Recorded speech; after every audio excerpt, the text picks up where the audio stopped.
Becoming addicted to success can get you everything that you want in life, and here's why. Once you feel real progress, momentum, and control, you simply don't want to stop. I've built my dream life as a millionaire entrepreneur because I made success my lifestyle instead of just my goal. Welcome back to Take and Grow, your daily source for self-improvement, motivation, and unlocking your full potential. Veronica, addicted to success sounds provocative, but also incredibly appealing. So many of us are trying to break free from negative addictions or distractions, but this sounds like the kind of addiction we should cultivate. Absolutely, Julian. If you're ready to become addicted to success and not to distractions, then keep listening. The first crucial step in cultivating this powerful addiction is to get a small win, because winning quite literally creates dopamine in your brain. It's a natural reward system. Dopamine from winning. That makes perfect sense. It's like a positive feedback loop. Exactly. One of my favorite quotes of all time is Vince Lombardi's, "Winning is a habit. Unfortunately, so is losing." It doesn't matter who said it. What matters is, are you creating winning habits or are you creating losing habits? For our Take and Grow community, who are all about building confidence and developing success habits, this is foundational. How do we even know if we're creating winning or losing habits? And if we've been stuck in a losing streak, how do we kickstart this process? Great question. We're going to get into how you actually track to know if you're creating winning or losing habits later. But it first starts with the mindset. Are you actively creating success? Are you doing things every single day to get you closer and closer to your goals? Or are you okay with losing? Are you okay with being mediocre? The good news is, you should always start small. So, starting small sounds like focusing on small wins. What's an example? Yes. What is one area of your life that you know you want to improve, that truly bothers you, but you haven't seen progress in? Take that area and figure out what a massive win looks like in it over the next 30 days. For some, this could be consistently getting to the gym, changing your diet, learning a new skill like sales, or spending an hour a day reading. Whatever the goal is, figure out how to create wins in that area so you can kickstart this process of success. That makes it feel achievable. Just one area, one win. When I was first starting our business, discipline was a huge struggle. I didn't do things I said I was going to do. It sounds simple, but it's common. So for the last 6 years, we've had a daily LT meeting in our company. It's a simple, structured meeting that ensures transparency, culture, alignment, and most importantly, consistent wins. If you want my specific agenda for that, find me on Instagram, Natalie Dawson, and DM me the word agenda. This is a tangible tool for creating those small daily wins that build into an addiction to success. Our second step to becoming addicted to success. Data will become your drug because numbers never lie. People do. Numbers never lie. People do. That's a powerful statement. I think a lot of us try to rationalize our lack of progress with feelings or excuses. Exactly. If you want to become addicted to success, you have to get over this idea that it is a feeling. Success is not a feeling. Success is a number. It demonstrates you've been able to do something in the physical universe. Hiring people, generating income, building muscle, losing weight. The data shows it. If you're in a toxic environment, be it with family or friends, and you're not successful there, the data suggests the right thing to do would be to leave. That's a very black and white, almost brutal way to look at it. But it's undeniable. It is.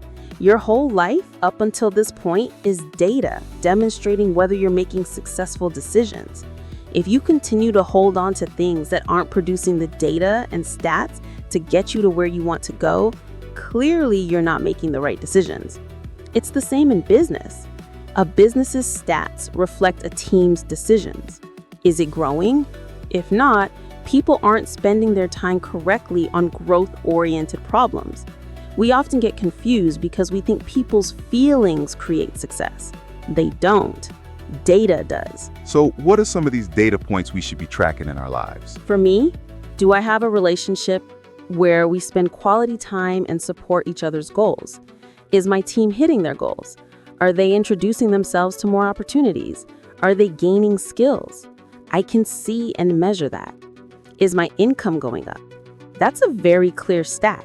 It's either going up, staying the same, or decreasing. There's no gray in that.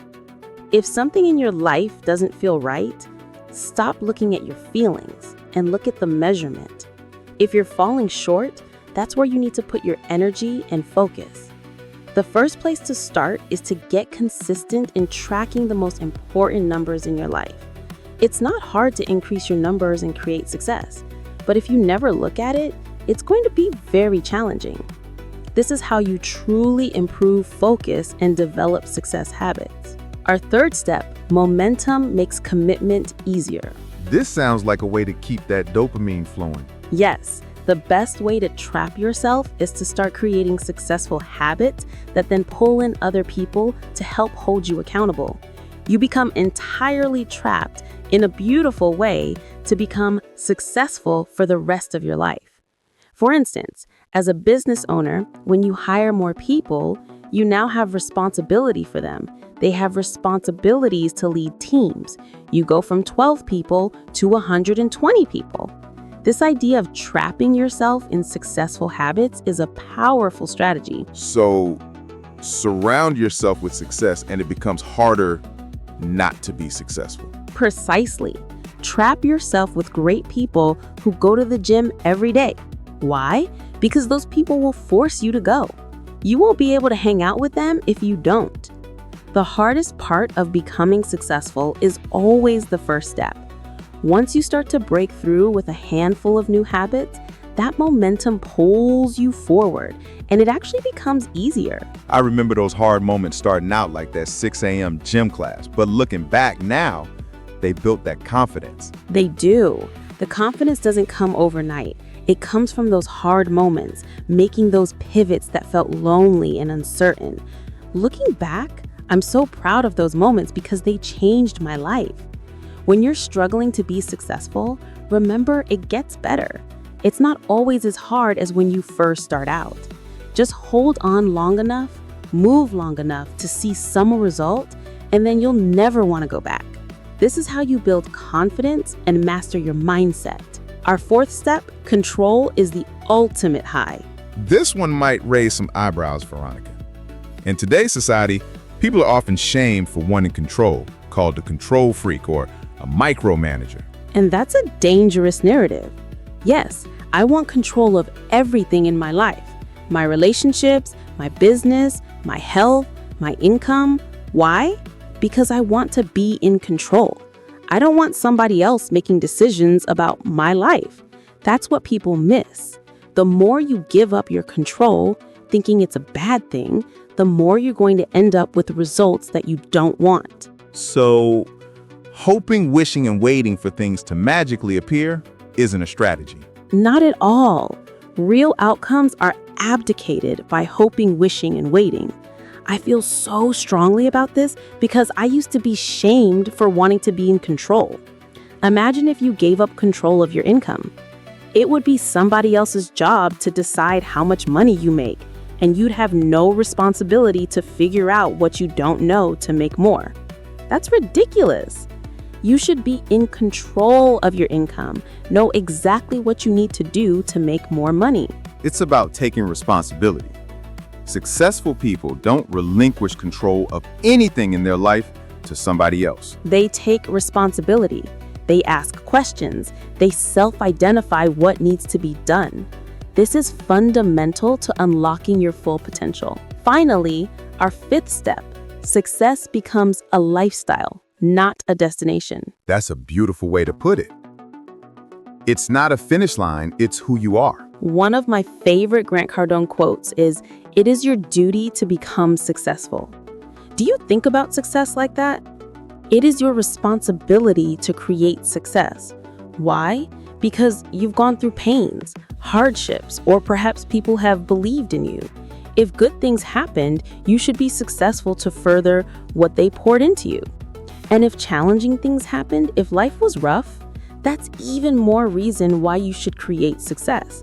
Because you made it through that, and if you can make it through that, so can other people. So your success becomes an example, a source of inspiration for others. Precisely.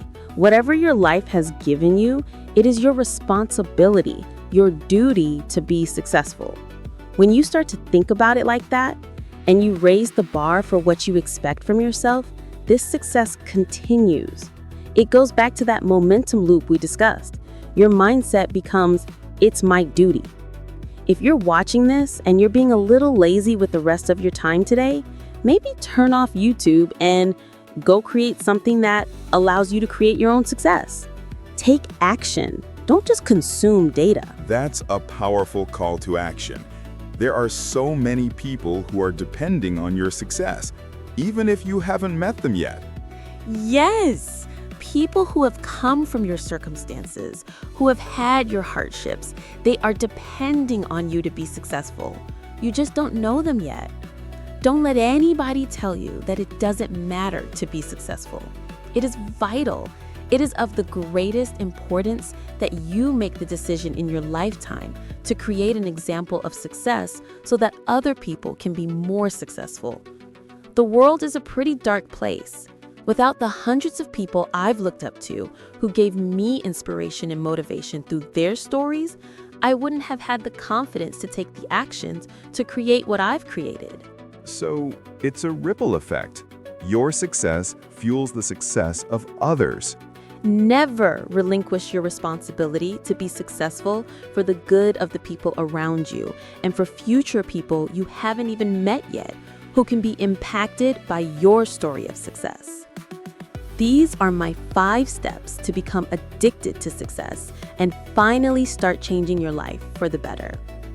So, our 5 powerful steps to become addicted to success. Get a small win. Kickstart that dopamine loop. Data will become your drug. Track your numbers because they never lie. Momentum makes commitment easier. Trap yourself in successful habits.